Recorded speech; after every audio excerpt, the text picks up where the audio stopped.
ಆದ್ಯಂತ ಎಲ್ಲ ಕಡೆನೂ ಕೂಡ ಈ ಹೋರಾಟಗಳು ಧರಣಿಗಳು ನಡೆದಿದ್ದಾವೆ.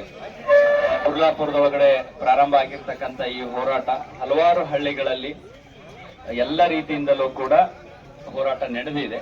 ಎಲ್ಲಾದರೂ ಒಟ್ಟು ಕೊರಳಿನ ಅಭಿಪ್ರಾಯ ಏನು ಅಂತಂತಂದ್ರೆ ಫ್ಯಾಕ್ಟರಿಗಳು ನಿಗದಿತವಾಗಿರ್ತಕ್ಕಂಥ ಬೆಲೆ ಕೊಡಬೇಕು ಅಂತಂತೇಳಿ ಈಗೆಲ್ಲ ಮಾತಾಡಿರ್ತಕ್ಕಂಥ ಎಲ್ಲ ರೈತ ಮುಖಂಡರು ರೈತರು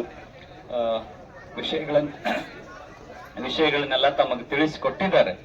ಬಯಸ್ತಿರ್ತಕ್ಕಂಥದ್ದು ಬಹಳಷ್ಟು ನಾವು ಕೊಟ್ಟಿರ್ತಕ್ಕಂಥದ್ಕಿಂತಲೂ ಏನ್ ರೈತರು ನಾವೇನ್ ಫ್ಯಾಕ್ಟರಿಗಳಿಗೆ ಕೊಡ್ತಿದೀವಿ ಅದು ಬಹಳ ದೊಡ್ಡ ದ್ರೋಹ ಮತ್ತು ಅನ್ಯಾಯ ಅಂತಕ್ಕಂಥದ್ದು.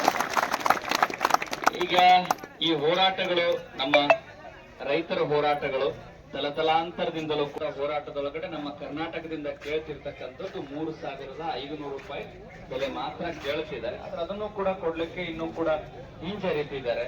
ಅದೆಲ್ಲಾನು ಕೂಡ ವಿಚಾರ ಮಾಡ್ಬೇಕಾಗ್ತದೆ. ಈಗ ಮಾನ್ಯ ಮುಖ್ಯಮಂತ್ರಿಗಳಾಗಿರ್ಬೋದು, ಮತ್ತೊಬ್ಬರಾಗಿರ್ಬೋದು, ಮಗದೊಬ್ಬರಾಗಿರ್ಬೋದು, ಕರ್ನಾಟಕದ ಎಲ್ಲಾ ಫ್ಯಾಕ್ಟರಿ ಅಂತಕ್ಕಂಥದ್ದು ನಾವು ಸೂಚನೆ ಮಾಡಿರು ಅಂತಂದ್ರೆ ಬಹಳ ರೈತರಿಗೊಂದು ಅನುಕೂಲ ಮಾಡಿಕೊಟ್ಟಂಗಾಗತ್ತ ಅಂತಕ್ಕಂಥದ್ದನ್ನೇ ಈ ಮೂಲಕ ನಾವು ವ್ಯಕ್ತಪಡಿಸ್ತಾ ಸಭೆಯನ್ನು ಉದ್ದೇಶಿಸಿ ಪೂಜಾರವರು ಮಾತಾಡ್ತಾ ಇದ್ರು. ಈ ಸಂದರ್ಭದಲ್ಲಿ ಇನ್ನೂ ಹಲವಾರು ನಾಯಕರು ಈ ಒಂದು ಕಾರ್ಯಕ್ರಮಕ್ಕೆ ಆಗಮಿಸ್ತಾ ಇದ್ದು, ಅದೇ ರೀತಿ ವಿನಂತಿ ಏನಪ್ಪಾ ಅಂತಂದ್ರೆ ಬೃಹದಾಕಾರವಾಗಿ ಬೆಳೆದಂತಹ ನಿಸರ್ಗದತ್ತ ಒಂದು ನೆರಳನ್ನು ನಮಗ ಗಿಡ ದಯಮಾಡಿ ಯಾವ ಛತ್ತಿನ ಅವಶ್ಯಕತೆ ಇಲ್ಲ. ಸೂರ್ಯನ